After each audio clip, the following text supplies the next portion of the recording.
नज़ीर, इस जंग का आगाज ही इंतहाई रुथलेस अंदाज के अंदर हुआ और आज हम चौथे दिन में दाखिल हो चुके हैं और सूरत हाल यह है कि इसमें मजीद एस्केलेशन ही होती चली जा रही है। यानी जो जंग आगाज ही एक इंतहाई रुथलेस सूरत में हुई है उसमें मजीद एस्केलेशन होती चली जा रही है। मजीद बेरहम वाकयात जब हम देखेंगे और देख रहे हैं। और नज़ीर, जो वर्ल्ड वॉर होती है उसमें एक तो यह होता है ना कि वर्ल्ड पावर्स आपस में लड़ रही हैं, इसलिए उसको वर्ल्ड वॉर कहा जाता है कि उसका स्केल बहुत बड़ा होता है। लेकिन वर्ल्ड वॉर में एक और चीज क्या होती है जो उसको वर्ल्ड वॉर बनाती है, वो ये होती है कि उसमें कोई भी चीज स्पेयर नहीं होती। यानी ये टारगेट हिट नहीं होगा, ये वेपन इस्तेमाल नहीं होगा, ये वर्ल्ड वॉर में नहीं देखा जाता है। जो फरीक है वो अपनी पूरी ताकत के साथ दोनों तरफ से और हर तरह का वो मामला जब वो कर रहे होते हैं तो इसलिए उसको जब वर्ल्ड वॉर कहते हैं। तो इस वक्त हम रीजन में एक रीजनल वॉर में तो जा चुके हैं, लेकिन ये अपने इवेंट्स के हवाले से एक वर्ल्ड वॉर ही है।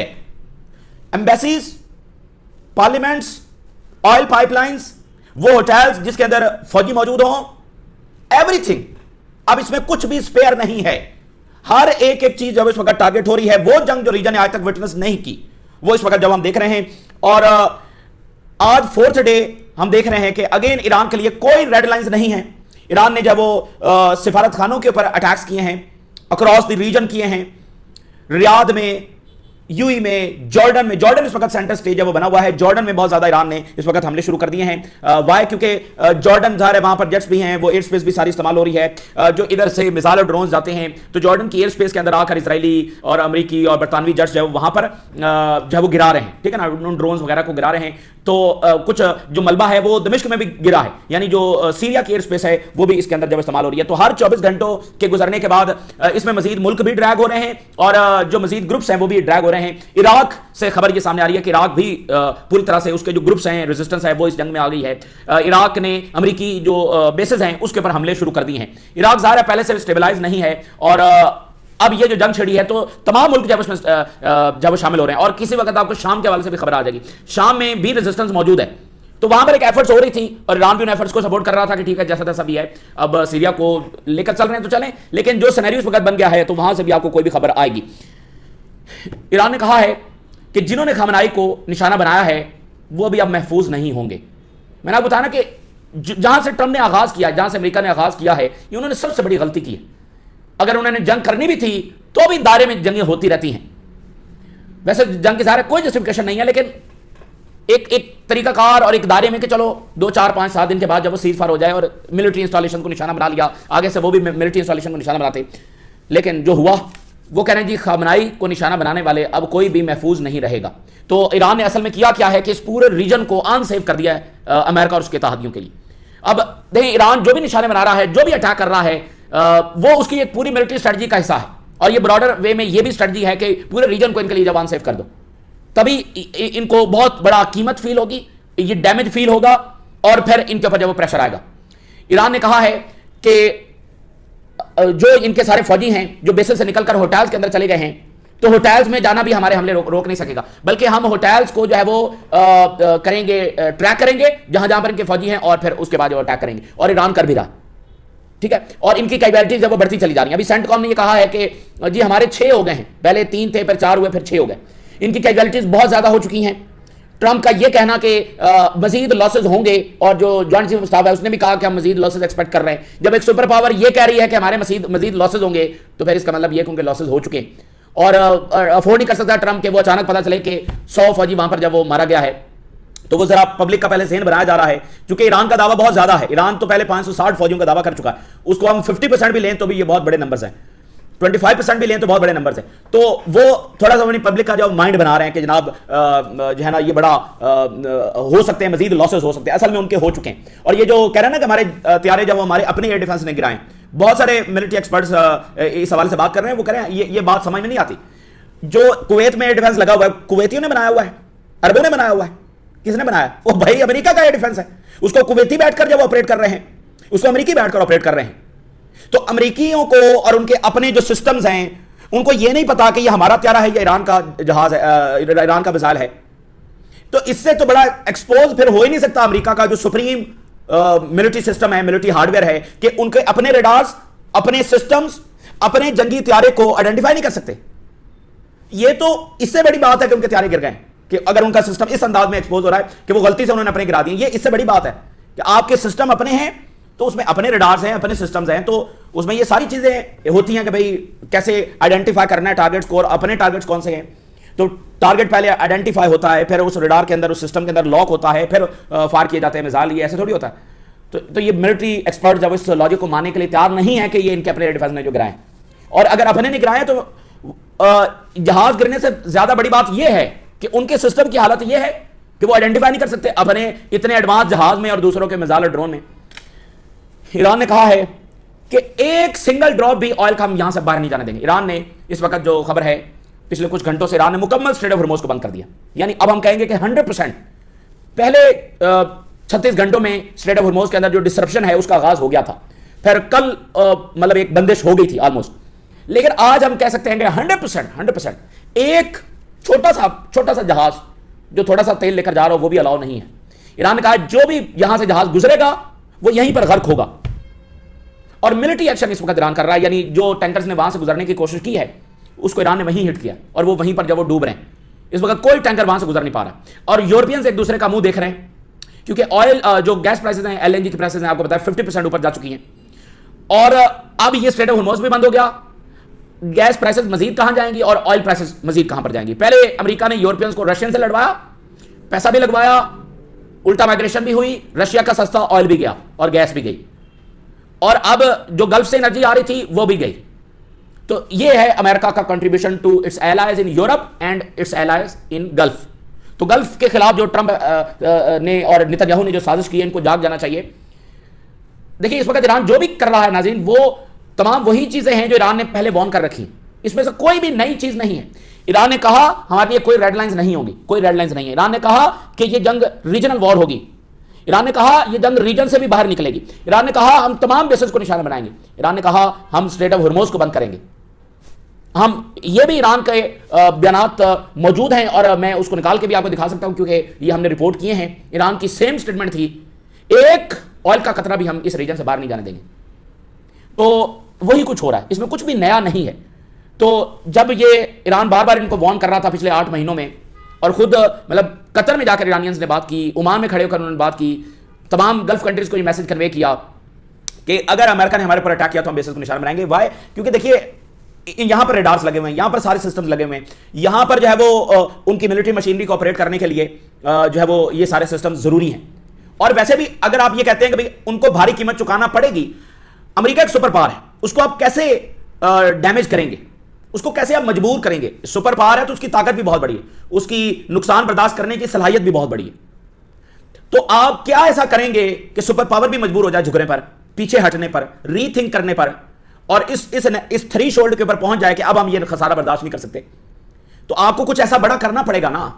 तो यही कुछ है जब इस वक्त ईरान कर रहा है। तो ईरान अपनी मिलिट्री स्ट्रेटजी में ही कर रहा है जो कुछ भी कर रहा है, वो चाहे होटल्स के अंदर जाकर सोल्जर्स को टारगेट करना हो, वो चाहे आज जो उन्होंने अटैक्स किए हैं और अक्रॉस द रीजन और साइप्रस तक जाकर उन्होंने जो सफारत खानों को निशाना बनाया है, स्ट्रेट ऑफ हॉर्मुज़ की बंदिश है, ये सारे का सारा।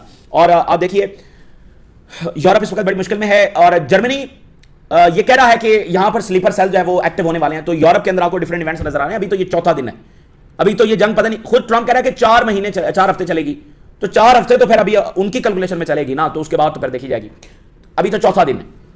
अच्छा, और मैक्रोन कह रहा है कि इसके रेपरकशंस हमारे बॉर्डर्स तक आने वाले हैं। ठीक है, तो ये गैस प्राइसेस, ऑयल बंद हो गया, और इसके साथ जो बाकी स्लीपर सेल्स और पता नहीं क्या क्या वाकया जो वहां पर होने जा रहे हैं। और यूरोपियंस ड्रैग हो सकते हैं इस जंग के अंदर, आगे जो इवेंट्स हो रहे हैं वो जंग के अंदर ड्रैग हो सकते हैं। और वो इस एक और जंग में, वेस्ट एशिया की जंग में, जो कि इजराइल की जंग है, किसी की ये जंग नहीं है, ये अमेरिकन की भी जंग नहीं है। तो जैसे ट्रंप कहता है ना कि यूक्रेन की जंग हमारी जंग नहीं है, तो मिडिल ईस्ट की जंग भी इनकी जंग नहीं है, ये इजराइल की जंग है। तो इसलिए यूरोपियंस अगर ड्रैग होते हैं तो सारे इसका स्केल भी बहुत बढ़ जाएगा, और वेस्ट का जो डैमेज है वो भी बहुत इंतहा लेवल पर चला जाएगा। ईरान के पार्लियामेंट के ऊपर अटैक किया गया है, ईरान के टीवी स्टेशन के ऊपर अटैक किया गया है, लेबनान के टीवी स्टेशन के ऊपर अटैक किया गया है। आप समझते हैं कि टीवी स्टेशन को जब वो क्यों निशाना बनाया जा रहा है, तो इसका सेम रिस्पॉन्स आने वाला। हमने आपको बताया था ना कि पार्लियामेंट पर अटैक करने के लिए ईरान तैयार है, तो उन्होंने अपने पार्लियामेंट पर एयर डिफेंस नस्ब किया थोड़ा। और तो अभी शायद आपको यह खबर आए कि जो जिस तरह का हमला ईरान पर हुआ है उसी तरह का हमला जवाब में उधर भी होगा।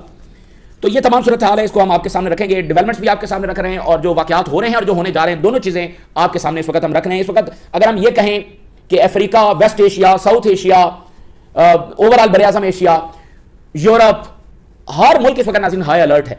हर कैपिटल इस वक्त अपनी नेशनल सिक्योरिटी की कमेटी और मीटिंग बुला के बैठा हुआ है, क्योंकि हर मुल्क देख रहा है कि इसमें उसके लिए नुकसान आ सकते हैं, रिस्क आ सकते हैं, और इसमें उसके लिए अपॉर्चुनिटीज भी हो सकती हैं। अब देखिए ना, जापान का ऑयल भी मुतासर होगा, साउथ कोरिया का भी होगा, इन सब का भी होगा, ऑस्ट्रेलिया का भी होगा। तो ये पूरी दुनिया को जंग इंपैक्ट करने जा रही है, ग्लोबल इकोनॉमी को ज़ाहिर है। तो हर मुल्क इस वक्त अलर्ट बैठा हुआ है कि इसमें से उसके लिए रिस्क क्या हैं और इसमें से उसके लिए अपॉर्चुनिटीज क्या हैं।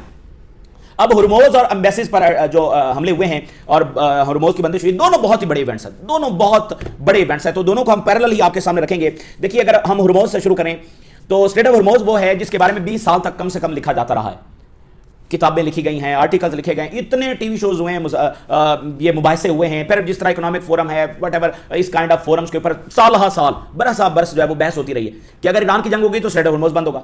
ये सब इनको पता है, ये ट्रंप को भी पता था, ये नेतन्याहू को भी पता था, ये रीजन को भी पता था, ये सारी दुनिया को पता था कि ये होना है। तो फिर ये जंग किस लिए छिड़ गई?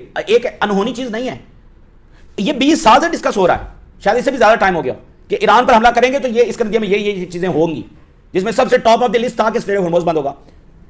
तो ट्रंप जो कि खुद जाहिर है कि एक बहुत बड़ा जानिस तो है ही है, और फिर इसके गिर्द जो सारे ये लिंडसे ग्राहम जैसे करैक्टर फिर रहे हैं, और इसका जो वॉर सेक्रेटरी ऑफ वॉर है, उसको आप देखिए कि उसकी बॉडीज के ऊपर जो टैटूज हैं उसमें वो इस रिलेटेड है कि यरूशलेम में वो टेंपल और वो सारा वो उसकी बॉडीज के ऊपर टैटूज हैं, और इसका कोई एक्सपीरियंस नहीं है डिपार्टमेंट ऑफ डिफेंस में, ठीक है ना। ये एक होस्ट है, ये एक टीवी होस्ट है, और कहाँ का फॉक्स न्यूज का, इसको जो वो दे दिया है, सारा इख्तियार दे दिया। तो ट्रंप की अपनी थिंकिंग, उसको हिस्ट्री का क्या नॉलेज है और रीजन का क्या नॉलेज है, ईरान का क्या नॉलेज है, ये आपको पता ही है। और फिर उसके जो इर्द गिर्द लोग हैं उसमें से भी किसी को कख पता नहीं है, ठीक है ना।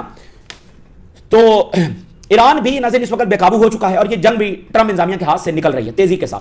हर जंग में एक कंटेनमेंट का असर होता है, हर जंग में एक रास्ता रखा जाता है कि यहां से निकलने का रास्ता हो, और तरीके से कहीं ना कहीं कंटेन करके। रशिया इतनी बड़ी जंग लड़ रहा है यूक्रेन में, उसने अभी तक इसकी यूक्रेन लीडरशिप को टारगेट नहीं किया, हालांकि यूक्रेन रशिया के लीडरशिप को टारगेट कर रहा है। अभी तक रशिया ने अपने तमाम वेपन्स वहां पर इस्तेमाल नहीं किए, तो रशिया भी उसको एक पॉलिटिकल एक सोल्यूशन को साथ जोड़ते हुए जंग लड़ रहा है, हालांकि इतनी खौफनाक जंग है। तो यहां पर जो इन्होंने किया, आगाज ही जहां से किया, तो इसलिए अब इस जंग में कंटेनमेंट का असर नहीं है, यानी सफारत खानों पर भी हमला हो जाना ये कोई मामूली वाकया तो नहीं है। तो ईरान जिसने, अगर आप ईरान की हिस्ट्री देखते हैं, उनके अप्रोच देखते हैं, आप पिछले 15 सालों में ईरान का कंडक्ट देखिए। सऊदी अरेबिया से सुलह की, तुर्की के साथ मामला बेहतर हो रहे हैं, मिस्र के साथ सब भुलाकर एक हुआ जा रहा है, यानी वो नेबरिंग कंट्रीज के साथ अच्छे ताल्लुकात कर रहे हैं, वेस्ट के साथ अच्छी डील के, अच्छे रिलेशन के ख्वाह हैं। अमेरिका के साथ उन्होंने न्यूक्लियर डील की आज से 11 साल पहले, जिसको खुद अमेरिका ने यूनिलैटरली तोड़ दिया, यूनिलैटरली, हालांकि उसमें 5, 6, 7 और मुल्क भी थे। अमेरिका, ट्रंप निकल गया नेतन्याहू के कहने के ऊपर। तो अब ईरान का कंडक्ट देखिए, नेबरिंग कंट्रीज के साथ अच्छे ताल्लुकात, वेस्ट के साथ अच्छे ताल्लुकात की ख्वाहिश, मुसलसल कोशिशें। तो ये देखें आज वो किस नहज पर पहुंच गए हैं, सफारत खानों पर अटैक कर रहे हैं। तो इससे आप अंदाजा लगा सकते हैं कि अब वो आगे जा चुके हैं, बहुत आगे जा चुके हैं, और वो डू और डाई वाली सिनेरियो के अंदर जा चुके हैं। अब इसमें नहीं है कि ये सफारत खाना है, ये होटल है, तो नहीं, अब कुछ भी नहीं है। समझ, मैंने आपको ईरान की एक साइकी बताई है और उनकी कोशिशें बताई हैं जो कि ताल्लुकात अच्छे करने की तरफ है। आज वो ये कर रहे हैं, तो पूरे रीजन को एक अनसेफ वो कर रहे हैं वेस्ट के लिए और अमेरिका के लिए, और एक मिलिट्री स्ट्रेटजी के तहत जो वो कर रहे हैं। अच्छा, अब अरामको की प्रोडक्शन बंद हो चुकी है, कतर की जो प्रोडक्शन है वो बंद हो चुकी है, और ऑयल जो 60 या 65 के ऊपर था, इस वक्त वो $82 के ऊपर नाज़रीन जा चुका है, $82 के ऊपर जा चुका है। और अगर ये 4-5 दिन यही सिनेरियो रहा तो फिर हम ये इसको $100 पर बैरल जब वो क्रॉस होता हुआ देखेंगे। और इस वक्त भी जहां पर प्राइसेस चली गई हैं, महंगाई का, इन्फ्लेशन का एक तूफान आने वाला है। इन्फ्लेशन से मुराद क्या होता है? हुकूमतें डिस्टेबलाइज हो सकती। इस वक्त यूरोप में आज हंगामी मीटिंग वो कर रहे हैं। ईरान ने कहा है कि एक कतरा भी हम यहां से बाहर जब नहीं जाने देंगे, not a single drop. IRGC commander, हम गर्क कर देंगे उन जहाजों को जो यहां से गुजरने की कोशिश करेंगे, हम ऑयल पाइपलाइंस को उड़ा देंगे, हम एक सिंगल ड्रॉप भी रीजन से ऑयल का जाने नहीं देंगे। इसमें कोई नई बात नहीं है जो ईरान कर रहा है। मैं आपको यही as a test statement, copy paste, same statement, same wording आज से कई महीने पहले की निकाल के दिखा सकता हूं, क्योंकि मैंने खुद वो रिपोर्ट की है। सेम स्टेटमेंट, एक कतरा भी रीजन से नहीं जाने देंगे। तो पूछना उनसे चाहिए, उन ताकतों से जो मैडनेस और क्रेजीनेस के आला दर्जे पर इस वक्त मौजूद है, और दुनिया की सेंसिबल फोर्सेस को आगे बढ़कर इस मैडनेस और क्रेजीनेस को रोकना चाहिए जो रीजन को और दुनिया को तबाही की तरफ लेकर जा रहा है। और जो धक्का अमेरिकन ने दिया है गल्फ को, और गल्फ के साथ जो खिलवाड़ किया जा रहा है, गल्फ को उधर तवज्जो देनी चाहिए उनके। देखें, ये मैं बता रहा हूं, ये सारे सिनेरियोज मौजूद थे। ईरान वॉर्न कर रहा है, तो ईरान पर हमला किस लिए? कभी कहते हैं रिजीम चेंज के लिए किया, कभी कहते हैं नहीं बैलिस्टिक मिसाइल के लिए किया, कभी कहते हैं नहीं नेवी को तबाह करने के लिए किया। नहीं, हमने जमहूरियत वहां पर लेकर आनी है। अच्छा, IRGC जिन्होंने खामनाई को मारा है, वो सेफ नहीं रहेंगे अब, इवन अपने घरों के अंदर भी सेफ नहीं होंगे। ठीक है, अब ये बयान सुनते जाइए और फिर उस पर इकदाम भी ईरान के देखते चले जाइए। ईरान के फॉरेन मिनिस्टर, ये वो शख्स है जो डिप्लोमैट है और कोशिश कर रहा है अच्छे ताल्लुकात, एक एक फॉरेन मिनिस्टर को फोन कर रहा है रीजन के, अमेरिकन के साथ मुज़ाकरात कर रहा है, यूरोप को कह रहा है कि यार कुछ करें, जरा होश के नाखून लें। ईरान के फॉरेन मिनिस्टर की स्टेटमेंट देखिए, तमाम फौजी जो बेसिस से निकलकर होटल्स में पहुंचे हैं कि वो छुप जाएंगे, this would not be the reason कि ये हमें रोक सके, हम होटल्स में उनको ट्रैक करके निशाना बनाएंगे। मैं कह रहा हूं रूथलेस वॉर, क्योंकि आगाज कहां से हुआ है, अटैक किया, 200 से ज्यादा मासूम बच्चियों को वहां पर निशाना बनाया, प्राइमरी स्कूल की बच्चियां सुबह सवेरे गई हुई हैं स्कूल, अभी स्कूल वो पहुंची हैं, ऊपर से बम गिर गए। आगाज कहां से किया, सुप्रीम लीडर जो उसके सिर्फ एक सियासी हुक्मरान नहीं है, उसकी एक मजहबी शनाख्त है, उसके साथ मजहबी एक अटैचमेंट है। इस वक्त आप देख रहे हैं पूरी दुनिया में मुजाहरे, उसको उसकी फैमिली समेत निशाना बनाया और फिर ऊपर से ह्यूमिलिएट कर रहे हैं। ट्रंप की बातें सुनिए, इस शख्स को पता ही नहीं है कि इसने किया क्या, ये कौन सी जंग छेड़ के बैठ गया, ऊपर से ह्यूमिलिएट कर रहा है, मैंने क्या कारनामा सर अंजाम दिया है, खामनाई was the most evil person, और ये नाश्ता कर रहा था, मैंने ऊपर से अटैक किया। आज न्यूयॉर्क टाइम की रिपोर्ट है, खामनाई को आखिरी वक्त तक IRGC कमांडर्स कहते रहे कि आप अपना घर और ऑफिस छोड़ें और बंकर में चलें, जो कि अकॉर्डिंग टू SOP है, वहां पर जाना चाहिए। लेकिन आप उस शख्स का अंदाजा लगाइए, वो शख्स बंकर में नहीं गया, वो वहीं बैठा रहा। उसने कहा मैं छुपने वालों से बेहतर है कि मेरी जान चली जाए, मैं इसी तरह से याद रखा जाऊं। इनको पता ही नहीं है कि इन्होंने जंग किससे छेड़ी है। ईरान का अब कख रहे ना रहे, वो तो रिस्पॉन्ड नहीं करना था तो भी कख नहीं रहना था। इनके साथ जो ईरान करने जा रहा है, जो कर रहा है ना, और ना सिर्फ इनके साथ और इनके सारे इत्तेहादियों के साथ। मैंने कहा ना कि अब ये बयानिया कि वो OIC मुल्कों पर अटैक कर रहा है, वो फलां कर रहा है, इस बात को ईरान बहुत पीछे छोड़ आया है। उसके फॉरेन मिनिस्टर हाँ बार बार बता रहे हैं कि हमारी लड़ाई इन मुल्कों से नहीं है, यहां पर अमेरिकी एसेट्स हैं, अमेरिकी इंटरेस्ट है, हम उसको निशाना बनाएं और अपनी सलामती के लिए बनाएं। तो अगर पूछना चाहिए तो प्यूटन कह रहा है उनसे जाकर पूछो जिन्होंने इस रीजन में जंग छेड़ी है। यही बात उन्होंने UAE के सदर को की है और MBS को की है। और ईरान ने इस वक्त नाज़रीन जो 13वीं लहर है वो भी लॉन्च कर दिया, 13th वेव जब उन्होंने लॉन्च कर दिया, और पूरे गल्फ कंट्रीज में ये सब बेसिस को निशाना बनाया गया और बाकी कैंप्स को, मिलिट्री से रिलेटेड तमाम इंस्टॉलेशंस को और इसराइल को जब निशाना बनाया गया। नॉन स्टॉप बमबारी इस वक्त ईरान कर रहा है। वन वे अटैक ड्रोन इस वक्त जब इस्तेमाल किए गए हैं। यूनाइटेड स्टेट की जो मरीन कॉर्प्स हैं, ये बड़ी बहुत ट्रेंड और स्पेशल फोर्सेज है। मरीन उनको कहते हैं जो ऑन लैंड भी जंग लड़ सकते हैं और ऑन सी भी लड़ सकते हैं, ये दोनों तरह से ट्रेंड होते हैं। ये बड़ी स्पेशल फोर्सेज हैं, इनके इंस्टॉलेशन को निशाना बनाया गया है। बहरेन में जब वो स्ट्राइक्स हुई हैं, जो नेवल फ्लीट है उसके ऊपर वन वे अटैक ड्रोन जब इस्तेमाल किए गए हैं, और स्ट्रेट ऑफ हॉर्मुज़ के अंदर कुछ टैंकर्स गर्क हो रहे हैं, उसके ऊपर ईरान ने ड्रोन दागे। अब ईरान एक एक दो ड्रोन दाग रहा है और वो टैंकर जब वो गर्क हो रहे हैं। अल अकबा जो बेस है जॉर्डन में, वो निशाना बनी है। जॉर्डन अब सेंटर ऑफ द स्टेज है ईरान के निशानों पर। ईरान के कामकीजी ड्रोन जो हैं उन्होंने बहरेन में नेवल बेस में निशाना बनाया और 4 से 5 इंजरीज की वहां से रिपोर्ट सामने आ रही है। 2 डिपार्टमेंट ऑफ वॉर के जो एम्प्लॉयज हैं वो बहरेन के एक होटल में मौजूद थे, उनकी कैजुअलिटीज की खबर जब सामने आ रही है। कुवैत ये बता रहा है कि उनके 2 नेवल जो फोर्सेज के लोग हैं वो इसमें जान से गए हैं। कतर कह रहा है कि हम कंडेम करते हैं ईरान के अटैक को और हमारा राइट टू रिस्पॉन्ड है। अच्छा, बरतानिया कह रहा है अपने शहरियों को कि जॉर्डन की तरफ मत जाना।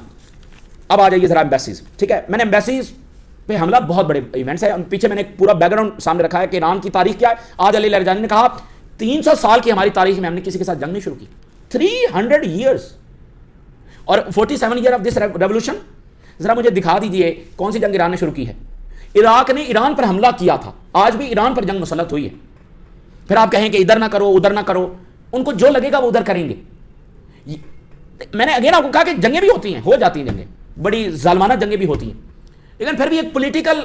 अब आपको पता यूक्रेन में कितनी कैजुअलिटीज हो चुकी हैं, 1 मिलियन से ज्यादा कैजुअलिटीज, इतनी जालमाना जंग, बेरहम जंग। ईरान ने हमेशा उस जंग की जंगबंदी की हिमायत की।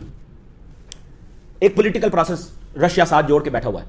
ठीक है, यहां इन्होंने क्या किया भाई, 86 साल का एक शख्स, बीवी बच्चे बहू दामाद बेटा, 86 साल का एक शख्स, वो भी इनको, उससे भी इनको इतना बड़ा खतरा महसूस हुआ है कि उस 86 साल के शख्स को भी हमने निशाना बनाना, और ऊपर उसके ऊपर आकर जो वो ह्यूमिलिएशन कर रहे हैं, बड़ा बड़ा कारनामा हमने कर दिया, 86 साल के एक शख्स को निशाना बना दिया।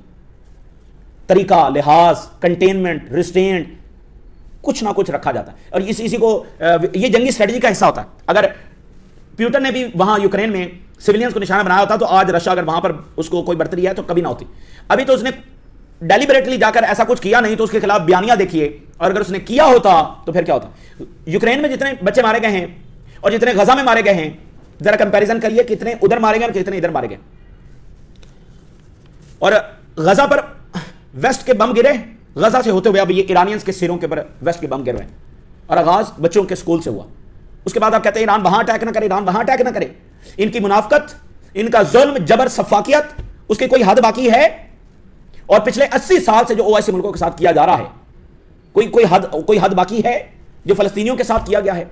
फलस्तीनी अभी तक अपनी सारी डेड बॉडीज नहीं निकाल सके हैं, आपको पता है इस बात का? सारी डेड बॉडीज अभी तक नहीं निकाल सके, दुनिया अंदर नहीं जा सकी है कि वहां पर क्या हुआ और क्या नहीं हुआ। और ये ताकतें अब ईरानियंस को फ्रीडम दिलवाने के लिए आई हुई हैं। इतनी हजीमत का इनको यहां पर सामना करना पड़ रहा है कि अब ये बिल्कुल हिले हुए हैं। सो रियाद में एम्बेसी हिट हुई है, शेल्टर इन प्लेस ऑर्डर दे दिए गए हैं जो अमेरिकी सफारतकार सारे वहां पर मौजूद हैं। रियाद में, जद्दा में सब शेल्टर इन प्लेस हैं। जॉर्डन की एम्बेसी, उस पर अटैक हुआ, वो सारा उन्होंने ऑलरेडी एम्बेसी तेजी के साथ खाली कर रहे हैं। 14 मुल्कों से अमेरिका ने कहा कि फौरी तौर पर इवैक्यूएट करें, 14 मुल्कों से। ये ट्रंप ने किया है, ये उसकी कामयाबी है। रीजन के तमाम कंट्रीज को अपने लिए ही अनसेफ जो कर दिया है। कुवैत के अंदर एम्बेसी हिट हुई है, बगदाद के अंदर एम्बेसी हिट हुई है, और बगदाद में प्रोटेस्ट भी हो रहे हैं, प्रोटेस्टर उस एम्बेसी की तरफ जा रहे हैं। ये जो बगदाद की एम्बेसी है ना, ये समझ लें कि एक बड़ा इंटेलिजेंस कॉम्प्लेक्स भी है अमेरिका का, ठीक है ना, यहाँ से वो सारी इंटेलिजेंस और ये सारा भी हो रहा था, तो वो बहुत बड़ा कॉम्प्लेक्स है, उस पर भी अटैक हुआ है। और डोनाल्ड ट्रंप कह रहा है कि हम बहुत बदला लेंगे जो एम्बेसीज के ऊपर अटैक हुए। अच्छा, ये उस मुल्क को कहा जाता है जिसके साथ पहले ही कोई रियायत की जा रही हो। ईरानियंस के साथ पहले कौन सी रियायत बरती जा रही है जब अब अमेरिका एस्केलेट करेगा? अमेरिका ने आगाज ही कहां से किया आपको पता ही है। तो ये तो उसको धमकियां दी जाती हैं जिसके साथ कोई कसर छोड़ी गई है, जिसके साथ कोई रियायत बरती गई है, जिस पर कुछ रहम खाया गया हो, तो बदला लेंगे हमला। अच्छा, ट्रंप कह रहा है मुझे बड़ा सरप्राइज है कि ईरान अरबों के ऊपर अटैक कर रहा है। ये कैसा है? ईरान कितना बुरा है यार, अरबों के ऊपर अटैक कर रहा है ईरान। मुझे बड़ी हैरानी हुई है। आई विल अगेन से कि गल्फ कंट्रीज को जाग जाना चाहिए इस शख्स से और नेतन्याहू की साजिश। इराक की जो आर्म फैक्शंस हैं वो आ गई हैं, उन्होंने इराक में जो और रीजन के अंदर अमेरिकी बेसेस हैं उनको निशाना बनाना शुरू कर दिया है। अमेरिकी साइट्स के ऊपर उन्होंने बड़े बड़े हमले जब वो शुरू कर दिए हैं। तो उधर हिजबुल्लाह के हवाले से भी बड़ी डेवलपमेंट्स आने वाली हैं, ठीक है, और आ रही हैं, क्योंकि हिजबुल्लाह भी इस जंग में है। और यमन एक ड्रोन भी फायर नहीं किया अभी तक, एक ड्रोन भी फायर नहीं किया। तो सोचिए यमन क्या तैयारी करके बैठा हुआ है। अभी आगाज है, ठीक है, चौथा दिन है, और ट्रंप कह रहा है 4 वीक ये चलेगा कम से कम, और ये अभी ट्रंप की कैलकुलेशन है। ये बहरहाल इस वक्त की सूरत हाल है, और बड़ी बेरहमाना सूरत हाल है, बड़ी खौफनाक सूरत हाल है। पाकिस्तान और बाकी तमाम ममालिक को बिल्कुल अलर्ट होना चाहिए, और ओआईसी के ऊपर ये जो जंग छिड़ी गई है, इस पर सब मुल्कों को जो है वो इस साजिश को पहचानना चाहिए और सही अप्रोच के साथ आगे बढ़ना होगा। ये ताज़ा तरीन डेवलपमेंट्स है जो आपके साथ शेयर किया। हम राज लगा करें, अल्लाह हाफ़िज़।